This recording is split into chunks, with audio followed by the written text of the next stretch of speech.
Hello मंडळी, स्वागत आहे तुमचं माझ्या नवीन यूट्यूब चॅनलमध्ये, जिथे आज आपण बनवणार आहोत पेढी.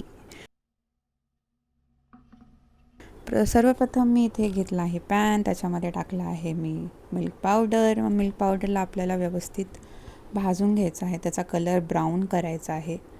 मग त्याच्यामध्ये गूळ पावडर टाकूया. गूळ पावडर तुम्ही तुमच्याप्रमाणेही ॲडजस्ट करू शकता, तुम्हाला जर जास्त गोड हवं असेल तर.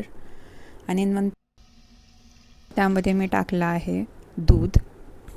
दूध टाकून त्याला व्यवस्थित शिजवून घ्यायचं आहे, जोपर्यंत ते घट्ट होत नाही आणि त्यातला गूळ हा मेल्ट होत नाही. मग ते असं घट्ट झाल्यावरती त्यामध्ये आपण थोडंसं तूप घालून घेऊ आणि ते मिक्स करून घेऊ. त्यानंतर आपल्याला ते थंड करून घ्यायचं आहे. तोपर्यंत आपण आपले पिस्ता गार्निशसाठी कापून घेऊयात. पिस्ता असे बारीक कापून घ्यायचे आहेत. त्यानंतर एका प्लेटला आपण तूप लावून घेऊ आणि आपले जे मिश्रण आहे ते गार झालं असेल, त्या मिश्रणाचे आपण गोळे बनवून घेऊ, पेढ्याचा आकार देऊ आणि त्याला आपल्याला मिल्क पावडरमध्ये कोट करून घ्यायचं आहे. आणि अशा प्रकारे सगळे पेढे आपल्याला करून घ्यायचे आहेत, सगळे गोळे तयार करून घ्यायचे आहेत.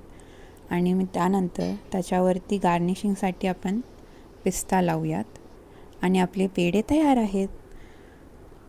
आणि हो, जाता जाता सबस्क्राईब करायला विसरू नका. थँक्यू.